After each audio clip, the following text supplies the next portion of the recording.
नमस्कार साथियों, संस्कृति आईएएस के यूट्यूब चैनल पर आप सभी का स्वागत है। मेरा नाम चंद्रशेखर है। आप लोगों ने अरविंद केजरीवाल और सलमान खान दोनों का नाम सुना होगा। दोनों में एक समानता है। समानता ये है कि दोनों ही जेल गए हैं। हालांकि नेताओं के लिए जेल जाना कोई नई बात नहीं है, लेकिन एक अभिनेता के लिए कहा जा सकता है कि उसकी छवि उससे ख़राब होती है। फिलहाल यहाँ मुद्दा ये नहीं है। मुद्दा ये है कि जब अरविंद केजरीवाल पर भ्रष्टाचार का आरोप लगा, वो जेल गए, तो अपने मामले में उन्होंने अपील किया। अपील करने के लिए हमारा संविधान ये प्रावधान देता है, यह व्यवस्था दी गई है कि आप अपने मनपसंद वकील के माध्यम से अपना पक्ष रखेंगे। मनपसंद वकील के माध्यम से पक्ष रखने के लिए आपको पे करना पड़ेगा, और जब मामला सर्वोच्च न्यायालय का हो तो ये जो पे करने वाला शब्द है ये बहुत बड़ा हो जाता है, अर्थात अमाउंट बड़ा हो जाता है। एक अखबार के मुताबिक जो मैंने देखा उसके आधार पर उसमें लिखा गया था कि अरविंद केजरीवाल ने अपने मामले के लिए लगभग 25 करोड़ के आसपास भुगतान किया। ठीक उसी तरह से सलमान खान की बात कर लेते हैं तो हिट एंड रन मामला और अन्य मामलों में सलमान खान ने जब वकील को अपना केस दिया, उसके लिए उन्होंने 60 से 70 लाख रुपए का भुगतान किया। इसके साथ साथ जो सर्वोच्च न्यायालय के फेमस वकील हैं, उन वकीलों की फ़ीस आप देखेंगे तो किसी मामले को लेने के लिए कम से कम 40 से 50 लाख रुपए वो लेते हैं। इसके साथ ही उनकी एक दिन की सुनवाई की फ़ीस जो होती है 5 से 10 लाख रुपए होती है। और इस मामले में जो स्वर्गीय राम जेठमलानी हैं, उनका मामला और उनका नाम बहुत ज़्यादा फेमस है, क्योंकि एक मामले को लेने के लिए कम से कम वो 40-50 लाख रुपए लेते थे। एक दिन की बहस के लिए वो सर्वोच्च न्यायालय में 6 से 8 लाख रुपए, 10 लाख रुपए तक ले लेते थे। हरीश साल्वे इन सभी सूची में शामिल हैं, अर्थात उन सूचियों की बात कर रहा हूँ जो उन वकीलों से संबंधित है जो एक दिन की सुनवाई के लिए अमूमन इतनी फ़ीस लेते हैं। अब आप इस बात को समझ गए होंगे कि न्याय पाना कितना मुश्किल कार्य है। अब मुद्दे की बात करते हैं। आज का जो विषय है, आप मेरे पीछे देख भी रहे होंगे, क्या आपके अधिकारों के लिए कोई और कोर्ट जा सकता है या कोई कोर्ट जा सकता है, ऐसे भी कह सकते हैं। बात कुछ इस प्रकार से है कि हमारे देश में जनहित याचिका की शुरुआत कैसे हुई, क्या हुई, और इससे संबंधित विभिन्न पहलू कौन कौन से हैं। किस तरह से सर्वोच्च न्यायालय ने एक रेडियो प्रोग्राम को ध्यान में रख करके, यानी कि रेडियो प्रोग्राम से सीख लेते हुए पोस्टकार्ड के माध्यम से जनहित याचिका की शुरुआत की। कुछ और मामले बात कर लेते हैं। हाल फिलहाल में आप लोगों ने देखा होगा कि कुत्तों से संबंधित जो मामला था उस पर सर्वोच्च न्यायालय ने स्वतः संज्ञान लिया। यह स्वतः संज्ञान लेने का विचार आया कहाँ से, इन सभी विषयों पर हम चर्चा करने वाले हैं।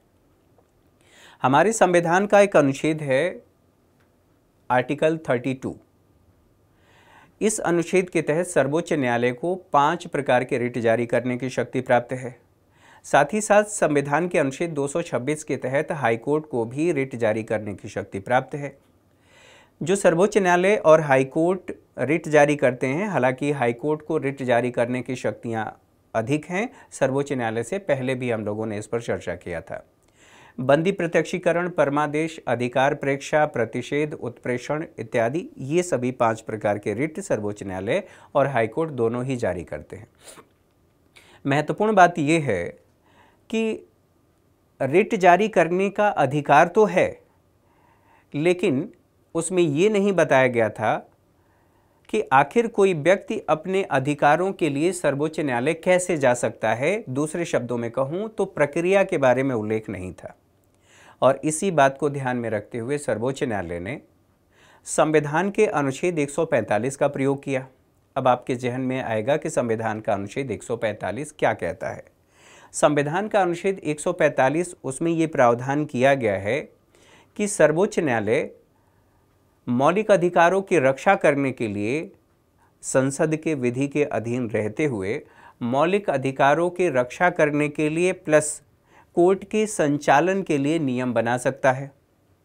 और इसी का प्रयोग करते हुए हमारे सर्वोच्च न्यायालय ने एक महत्वपूर्ण कार्य किया, वादी और प्रतिवादी का न्याय सुनिश्चित किया। अर्थात एक प्रक्रिया बता दी कि अगर किसी व्यक्ति के मौलिक अधिकारों का उल्लंघन होता है तो वह सीधे सर्वोच्च न्यायालय संविधान के अनुच्छेद 32 के तहत जा सकता है। लेकिन सर्वोच्च न्यायालय जा तो सकता है और सर्वोच्च न्यायालय मौलिक अधिकारों की रक्षा करेगा, उच्च न्यायालय भी मौलिक अधिकारों की रक्षा करेगा। यहाँ महत्वपूर्ण बात यह है कि उसी व्यक्ति को सर्वोच्च न्यायालय जाने की अनुमति थी जिस व्यक्ति के मौलिक अधिकारों का उल्लंघन हुआ है। अब थोड़ी देर के लिए जो मैंने आपसे सबसे शुरुआत में कहा था उसके बारे में सोचिए और कल्पना करिए कि एक व्यक्ति जो पढ़ा लिखा नहीं है, एक व्यक्ति जो आर्थिक रूप से सक्षम नहीं है, बड़ी मुश्किल से अपने लिए 2 वक्त की रोटी कमा पाता है। कोई व्यक्ति हो सकता है उसे बेगार करा रहा हो, कोई व्यक्ति हो सकता है कि उसका शोषण कर रहा हो, कोई व्यक्ति हो सकता है कि उसे बंधुआ मजदूरी करा रहा हो। ऐसी स्थिति में क्या वो सक्षम है कि सर्वोच्च न्यायालय जाकर के और कहे कि मेरे मौलिक अधिकारों का उल्लंघन हो रहा है, माय लॉर्ड मेरे मौलिक अधिकारों की रक्षा करिए? उस कैद से आज़ाद तो हो नहीं पा रहा है, तो क्या मौलिक अधिकारों की सुरक्षा करा सकता है या उसके लिए अपील कर सकता है? स्वाभाविक सी बात है, आपके जहन में आएगा नहीं। अब बात कर लेते हैं कि जनहित याचिका। जनहित याचिका कहाँ से शुरू होती है, कैसे शुरू होती, इसके बारे में समझना जरूरी है। हुआ क्या, ये जो महिला आप देख रहे हैं, दरअसल यह एक वकील थी, अब इस दुनिया में नहीं है। इनका नाम है कपिला हिंगोरानी।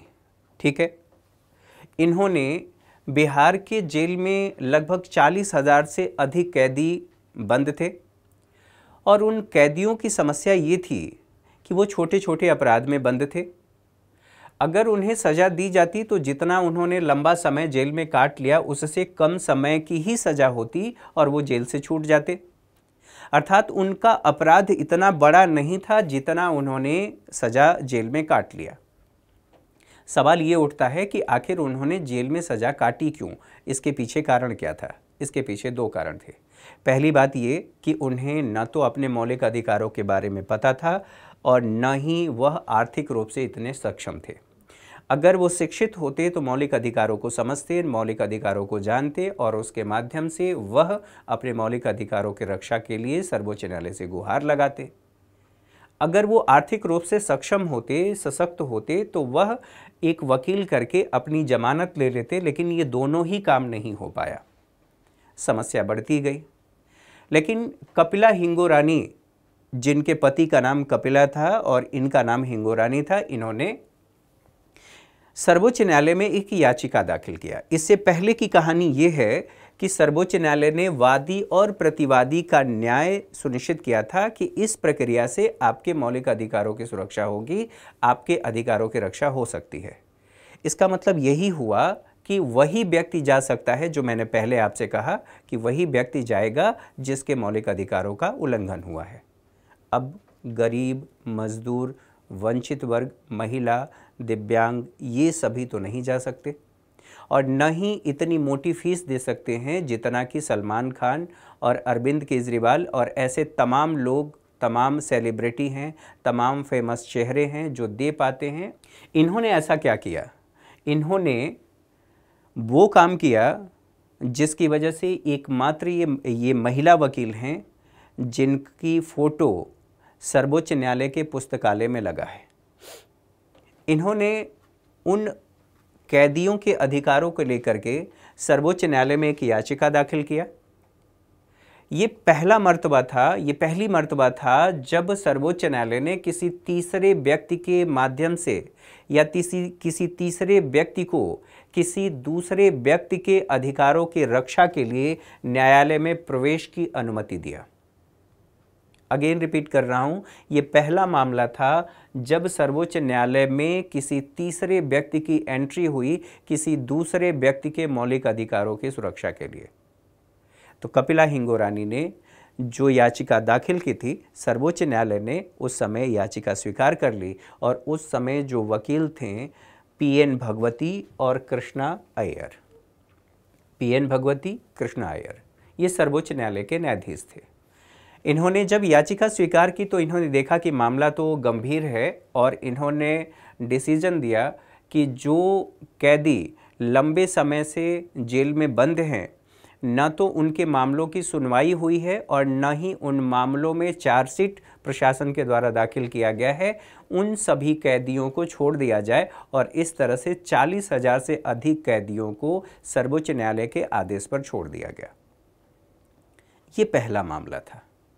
फिर एक और मामला आता है जिसे सुनील वत्रा वाद कहते हैं, और सुनील वत्रा दरअसल एक अपराधी, ये दिल्ली के जेल में बंद थे और इन पर अभी अपराध सिद्ध नहीं हुआ था, अभी ट्रायल चल रहा था। जैसे ही इन्हें गिरफ्तार किया गया, गिरफ्तार करके एक अंधेरी काल कोठरी में रख दिया गया। एक तो ये मामला था, इनको जंजीरों में जकड़ दिया गया, दूसरा मामला था। तीसरा मामला ये था कि इन्होंने देखा, सुनील वत्रा ने ये देखा कि एक कैदी के द्वारा जेल में एक कैदी दूसरे कैदी को प्रताड़ित कर रहा है और उस व्यक्ति से ये कह रहा है कि जो तुमसे मिलने आने वाले व्यक्ति हैं उन व्यक्तियों से पैसे लो और मुझे दो।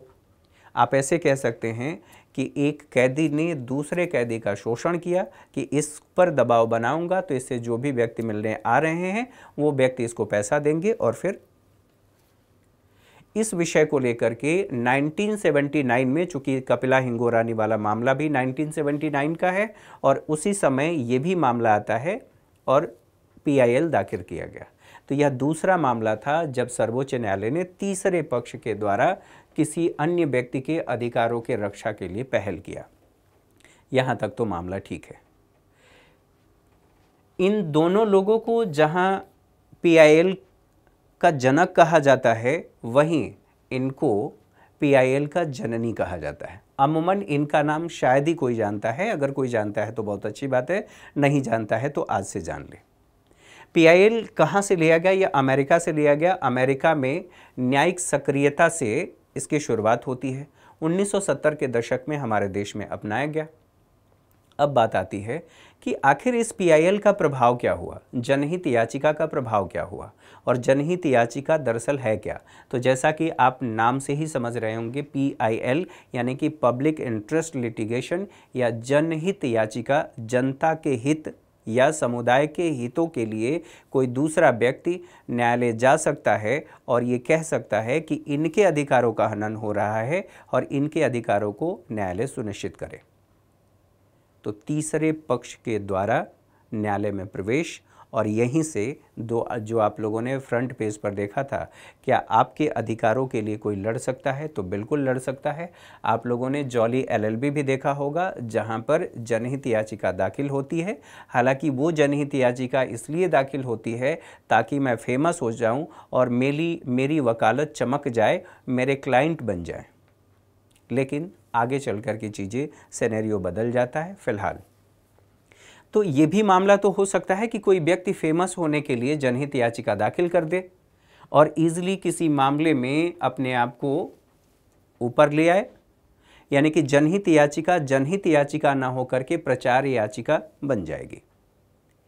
लेकिन जनहित याचिका का प्रभाव ये हुआ कि अधिकारों का विस्तार हुआ, यानी कि मौलिक अधिकारों का विस्तार हुआ, और आर्टिकल 21 में जो जीवन एवं दैहिक स्वतंत्रता का अधिकार दिया गया है, उन अधिकारों का विस्तार हुआ। और यह भी सर्वोच्च न्यायालय ने कहा कि अगर किसी व्यक्ति की गिरफ्तारी असंवैधानिक है, उसके लिए मुआवजा देना पड़ेगा, राज्य को मुआवजा देना पड़ेगा। यह भी महत्वपूर्ण है कि वंचित वर्गों को अब न्यायालय में प्रवेश करने की अनुमति मिल गई, अर्थात न्याय तक पहुंचने का एक रास्ता मिल गया। इसके साथ साथ और भी सुधार हुए, और भी इसमें महत्वपूर्ण बातें हो सकती हैं, जैसे कि इसके माध्यम से भ्रष्टाचार, और जो प्रकाश सिंह की बात कर लीजिए, तो जो प्रशासन में भ्रष्टाचार और प्रशासन से संबंधित मामले थे, उन मामलों में सुधार इसके माध्यम से हुआ। ये अपने आप में महत्वपूर्ण था। लेकिन इसका दुरुपयोग भी हुआ, और दुरुपयोग को ध्यान में रखते हुए सर्वोच्च न्यायालय ने यह कहा कि जो जनहित याचिका है, इसका दुरुपयोग बढ़ रहा है, और बढ़ते दुरुपयोग को ध्यान में रखते हुए सर्वोच्च न्यायालय ने सीधे सीधे कहा कि भैया, गंभीर और वास्तविक मामले में ही किसी व्यक्ति को जनहित याचिका दायर करने की अनुमति है। प्रचार हेतु आप जनहित याचिका दाखिल नहीं कर सकते। दूसरी बात ये कह दिया गया कि न केवल गंभीर मामले, पीआईएल पर प्रत्येक न्यायाधीश निर्णय न ले और हाईकोर्ट को इस मामले पर एक निर्देश जारी करना चाहिए ताकि इस तरह की, या नियम बनाना चाहिए ताकि इस तरह की समस्याओं से निपटा जा सके, क्योंकि जनहित याचिकाओं के माध्यम से पहले ही न्यायपालिका में पेंडिंग केसेस की मात्रा ज़्यादा है, संख्या ज़्यादा है और ज़्यादा केसेस बढ़ रहे हैं। ठीक है। यह भी कहा गया कि अनावश्यक पीआईएल नहीं दाखिल किया जाना चाहिए। अगर कोई दाखिल करता है तो उसे दंड भी दिया जाए और दंड देकर के एक नज़ीर प्रस्तुत किया जाना चाहिए जिससे कोई व्यक्ति प्रचार के लिए जनहित याचिका दाखिल न करे। और यह भी कहा गया कि व्यक्तिगत लाभ के लिए आप जनहित याचिका दाखिल नहीं करेंगे। यहाँ तक तो बात ठीक है। अब बात आती है कि स्व मोटो या स्वतः संज्ञान, ये मामला कहाँ से आता है। तो सर्वोच्च न्यायालय ने इसे एक रेडियो प्रोग्राम से सीख लेते हुए शुरू किया, और ये उस रेडियो प्रोग्राम का नाम आप लोगों ने अमूमन सुना होगा, विविध भारती। विविध भारती पर गाना फरमाइश किया जाता था और उस फरमाइश के आधार पर, यानी कि पत्र लिखते थे या फ़ोन करके, तो आपके मनपसंद गाने को वहाँ से चला दिया जाता था। रेडियो में अमूमन ये सुना जाता था। झारखंड में एक जगह है झुमरी तलैया, तो ये दोनों अलग अलग स्थान हैं, दोनों अलग अलग गांव हैं, झुमरी और तलैया। यहाँ के लोगों ने अपने गांव को फेमस बनाने के लिए, फेमस करने के लिए, पूरे भारतवर्ष में फेमस करने के लिए उस रेडियो प्रोग्राम में पत्र लिखना शुरू किया और पत्र लिख करके गाने की फरमाइश शुरू की। आप लोगों ने सुना होगा कि झुमरी तलैया से इन्होंने पत्र लिखा है और इन्होंने इस गाने की फरमाइश की है और धीरे धीरे झुमरी तलैया फेमस हो गया। पीएन भगवती ने ये देखा, 1980 की बात है, कि जब एक प्रोग्राम लोगों तक पहुंच सकता है और वो भी पोस्ट कार्ड के माध्यम से, तो क्या न्याय उनके दरवाजे तक नहीं पहुंच सकती। पोस्ट कार्ड की जब मैं बात कर रहा हूं तो कुछ इस तरह से आप पोस्ट कार्ड की बात करेंगे। इसमें हो सकता है कि आज की जो 5G जनरेशन की आबादी है वो शायद इसको नहीं देख रही होगी, लेकिन पहले की ये स्थिति थी। पोस्ट कार्ड के माध्यम से अगर किसी व्यक्ति ने उस पर लिख करके और न्यायाधीश के पते पर सेंड कर दिया है, मतलब भेज दिया है, पोस्ट कर दिया है, तो उसे ही जनहित याचिका मान लिया जाएगा और उस जनहित याचिका के आधार पर न्यायपालिका स्वतः संज्ञान ले लेगी और आपके मामले की सुनवाई शुरू हो जाएगी। दरअसल ये जो विचार लिया गया है, एपिस्टोलरी ज्यूरिडिक्शन, यह लैटिन शब्द है, यानी कि पत्र पत्रिका को ही रिट मान लिया जाता है और उसके आधार पर कार्यवाही की जाती है। सर्वोच्च न्यायालय ने ये शुरू किया।